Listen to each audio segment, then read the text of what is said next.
নাই, তার মানে জগতের দিকেও মন গেছে, জগতের সঙ্গে তুলনা করছে। তাহলে ভগবানকে ছেড়ে মন জগতেও গেছে আর নিজের দিকেও গেছে। ভক্তি পথে এটাই অপরাধ। ভক্তি পথে আমি নিজেকে স্মরণ রাখবো না, কেবল ভগবানকেই স্মরণ রাখবো। जब मैं था तब हरि नहीं, अब हरि है मैं ना। আয়নায় যখন নিজের রূপকে দেখব তখন সামনে ভগবানের ছবি থাকলেও সেটা দেখা যাবে না। আর যখন ভগবানের ছবি দেখা যাবে, যদি আয়না রাখা থাকে তার মধ্যে নিজের ছবি দেখা যাবে না, কারণ একসঙ্গে দুইজনকে দেখা যায় না। এত নিজেকে দেখা যাবে, সামনে জনকে দেখা যাবে না। মনে করুন আপনারাই যদি নিজের মুখের দিকে তাকান, সে সময় আমার মুখ সামনে নজর আসবে? আসবে না। আর যদি আমার দিকে চোখ থাকে, সে সময় নিজেকে দেখতে পাবেন? পাবেন না। তো গোপিনীরা যখনই বলছে আমাদের মতন ভাগ্যবতী নাই, তার মানে তাদের মন এই সময় নিজেদের দিকে চলে গেছে। তো ভগবান বলেন আমি সঙ্গে রয়েছি, মন তোমাদের নিজেদের দিকে চলে গেছে, তাহলে আমার আর প্রয়োজন নেই। ভগবান সরে পড়লেন। ভক্তি কত সূক্ষ্ম দেখছেন, প্রেম পথ কত সূক্ষ্ম।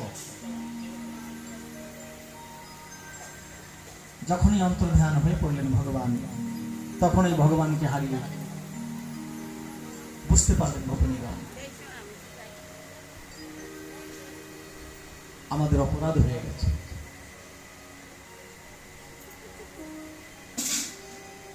চতুর্দিকে খোঁজ করতে করতে দেখছেন চিরসঙ্গিনী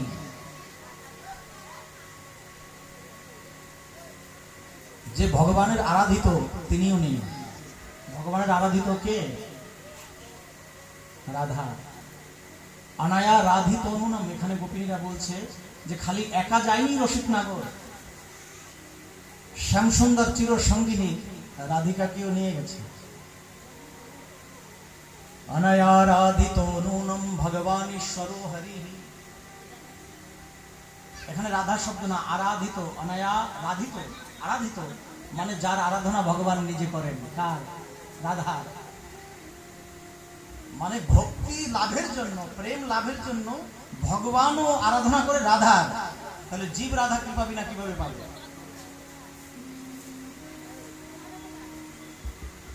গান কালকে হবে, আজকে এখনো কথা অনেক বাকি আছে। কেন কি মেইন কথা, গান তো মাঝে মাঝে গাওয়া।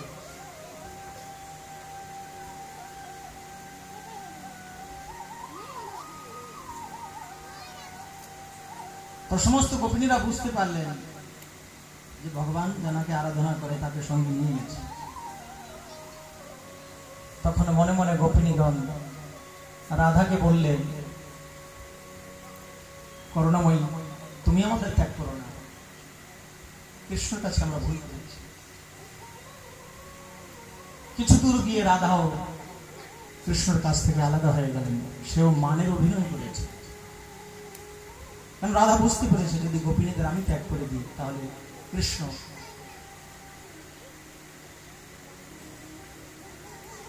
গোপিনীদের প্রতি কৃপা করবে না। তাই রাধাকে ছেড়েও যখন ভগবান অন্তর্ধান হয়ে গেলেন, তারপরে গোপিনীরা এসে রাধারও আশ্রয় নিয়েছে। তারপর রাধা গোপিনীদের সঙ্গে করে যমুনার তটে আসলেন। গোপিনীদের সামর্থ্য যতটুকু ছিল ততটুকু তারা খোঁজ করেছে বাইরে জঙ্গলে ঘুরে ঘুরে, কিন্তু পরে রাধা বললেন এইভাবে খোঁজ করলে কৃষ্ণকে পাওয়া যাবে না। যমুনার তটে নিয়ে আসলেন, এক জায়গা বসে যমুনার তটে নিয়ে এসে যমুনা দর্শন করালেন। যেমন যমুনার জলের ধারা নিচের দিকে যায়, জলের প্রবাহ একটা স্বভাব আছে, জলের প্রবাহ সবসময় নিচের দিকে যায়। তাই তোমরা অহংকার করে ভুল করেছিলে যে আমরা অনেক ভাগ্যবতী, অন্য থেকে আমরা বড়, এই যে অহংকার জেগেছিল এই কারণে ভগবানকে হারিয়েছ।